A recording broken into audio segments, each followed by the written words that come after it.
morning. Almost noon.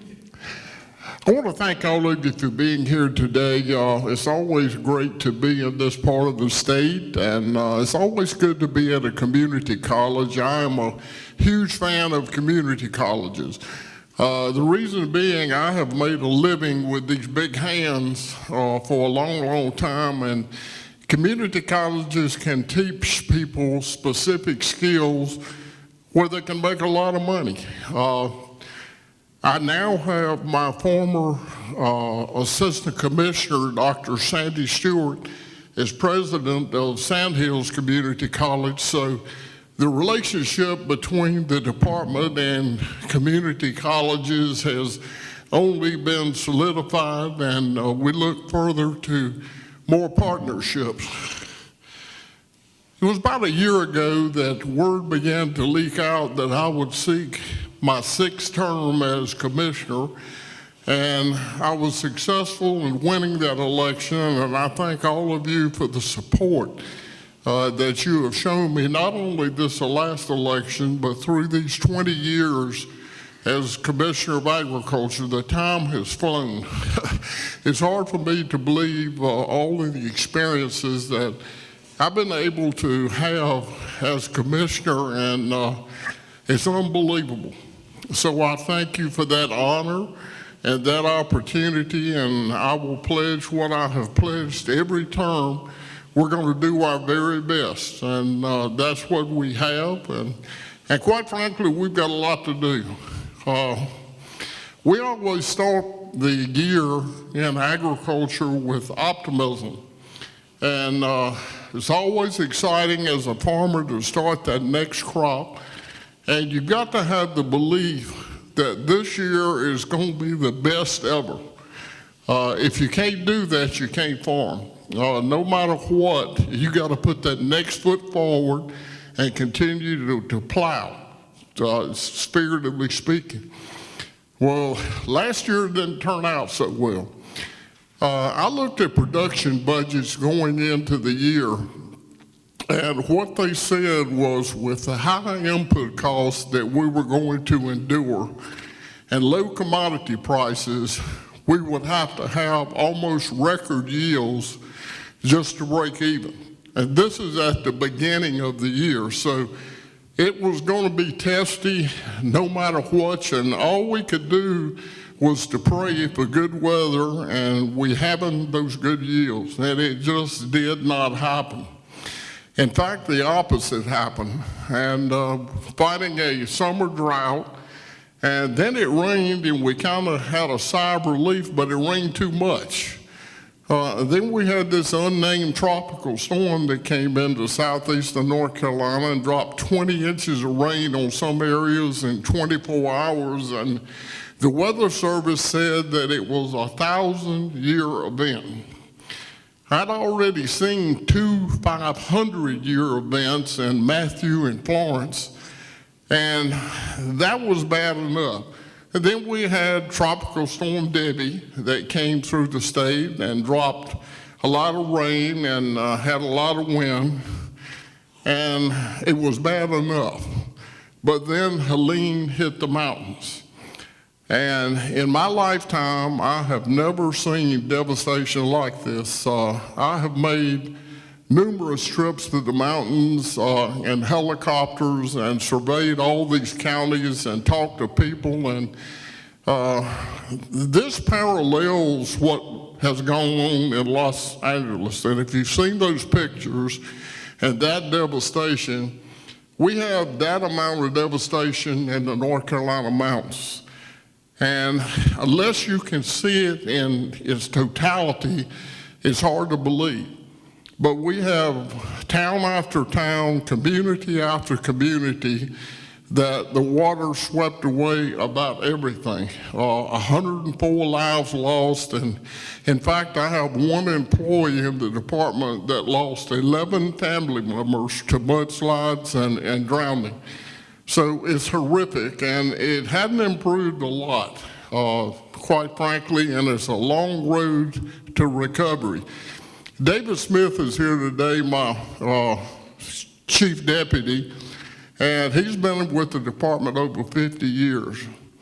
And he reminded me the other day that the difference in the wildfires and these floods is the wildfires are leaving the soil.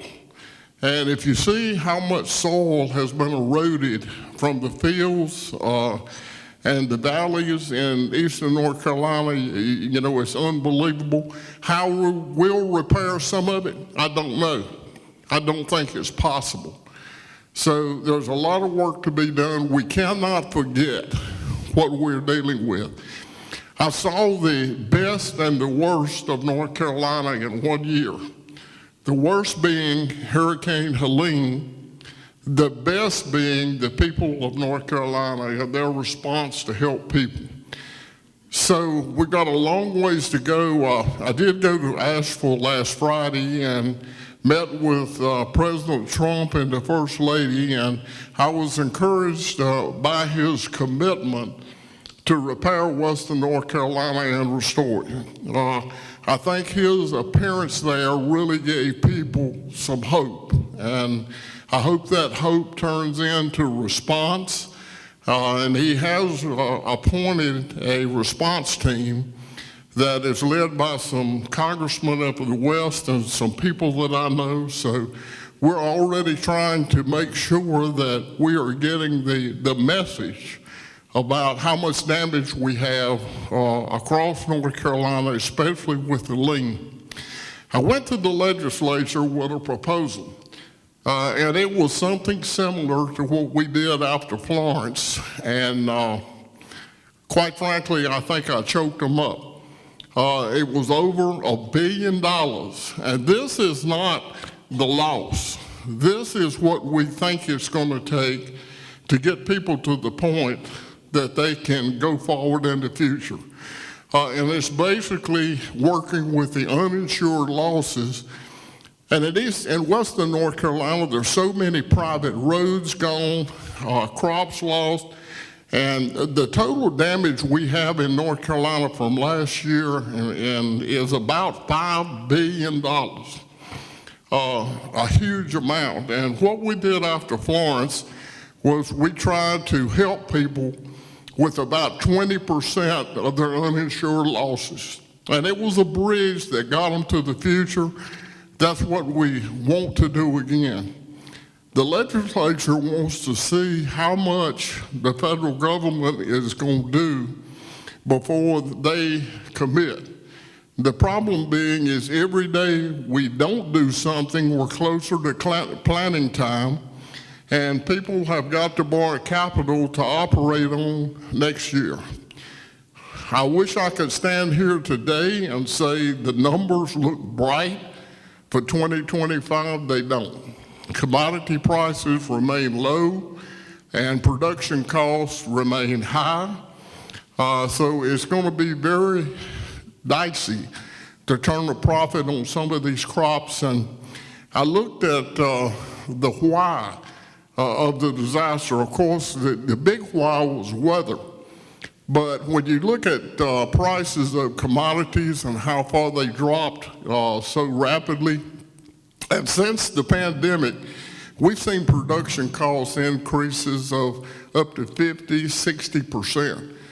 So it's going to be tough, there's no question. And we're going to have a capital infusion in agriculture if we're going to be able to get through it. I look at numbers of what we as North Carolina have done to bring new industry into North Carolina. And over the past couple of years, we've spent about $2.6 billion bringing industry in, and boy, have we been successful. The explosion of industry and population is rapidly changing North Carolina. So I am asking for the help that we need for this $111 billion industry in North Carolina. Now, there are some bright spots. Our animal industries pretty much remain strong, and that's 70 to 75% of the farm gate receipts. So that diversity that we have between crops and our animal industries is really the strength that we have, and we're going to lean on that to get through this. And while I wanted 2025 to start out as a smooth year, it didn't happen. My worst nightmare in the animal industry, quite frankly, had been that we had a high-path outbreak at Rose Acres, and it happened. Over 4 million birds in one spot in the Atlantic Flyway, and unfortunately, we got high-path AI. The good news is that we had spent years preparing, learning, training, and it went smoothly. We were able to euthanize all those birds in 1 week's time. We are now actively composting the birds, and hopefully Rose Acres will be back in business very quickly. And unfortunately, this is enough layers to further impact egg prices in the United States. So it is really important that they get back online and get back to working.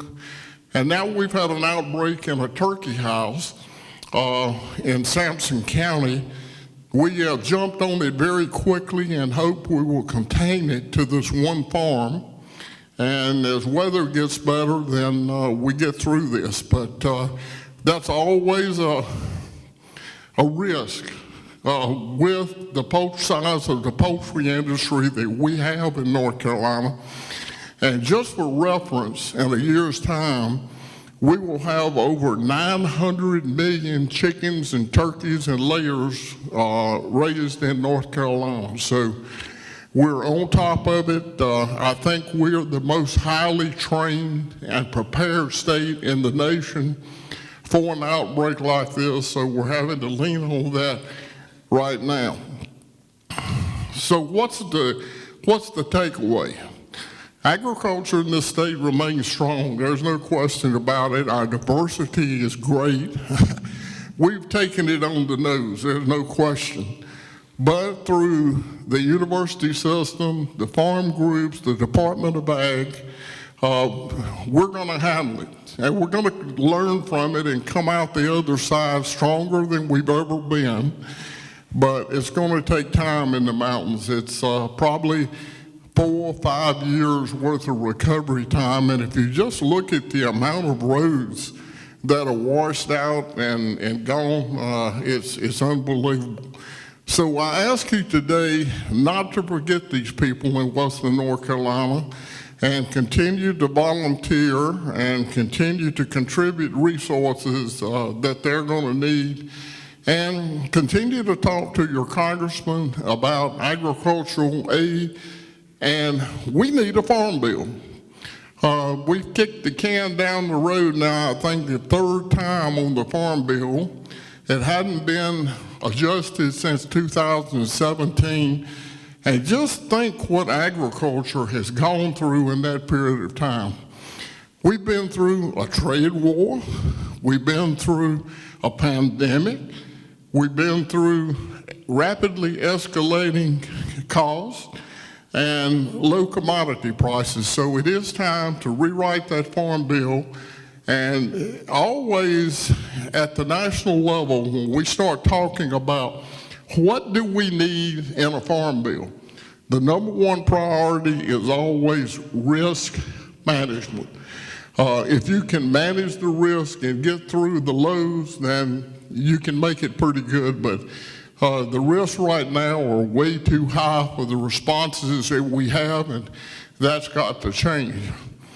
So I thank you for being here today, and I like the idea of manufacturing food products. That is something we have focused on for a long time, and is paying big dividends right now. But we've got to continue that. Every time we can manufacture a food product in North Carolina, we also are creating the opportunity to grow the ingredients in that food product.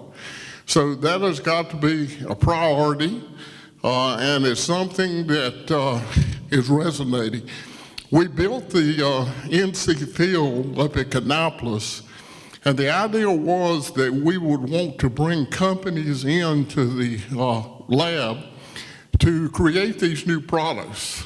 And then once we had those products created, we wanted to sell these companies on how good North Carolina is for business and a great place to live, and it's working. So we need to continue to focus on that. That is more diversity in ag, and quite frankly, that's what we need. We got to continue to train young people to be a part of agriculture and agribusiness in North Carolina. And you know, it's amazing that people don't think about all of the opportunities there are out there. I tell people that we in the department hire, I guess, about every kind of position you can imagine, with the exception of a medical doctor and a psychiatrist. The psychiatrist is needed, I can tell you that. So, you know, it ranges from PhDs in every kind of discipline you can imagine, truck drivers, administrative people, soil scientists. All of those things are part of what we call agribusiness in North Carolina, and we need to focus on training these people for these disciplines where they are so short today. So I thank you for being here, and now I want to do something that gives me a lot of pleasure. I'm so sure that all of you know Bobby Joe Fisher.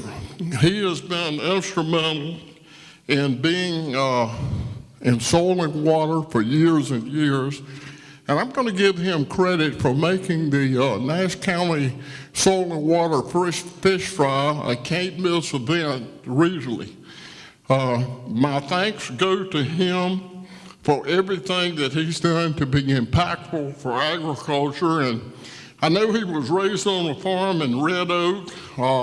He retired from farming tobacco, raising cattle, and he also worked as a tobacco warehouseman.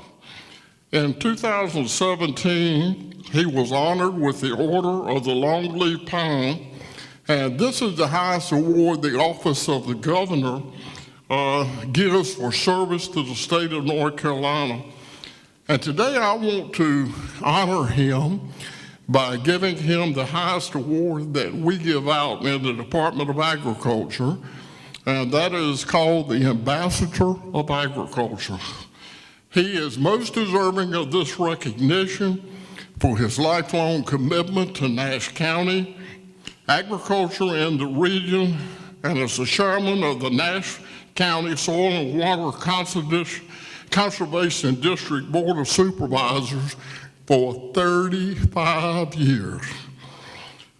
Many of you in this room are aware of what he's done over the years to strengthen agriculture, including advocacy and education about agriculture and soil and water conservation efforts.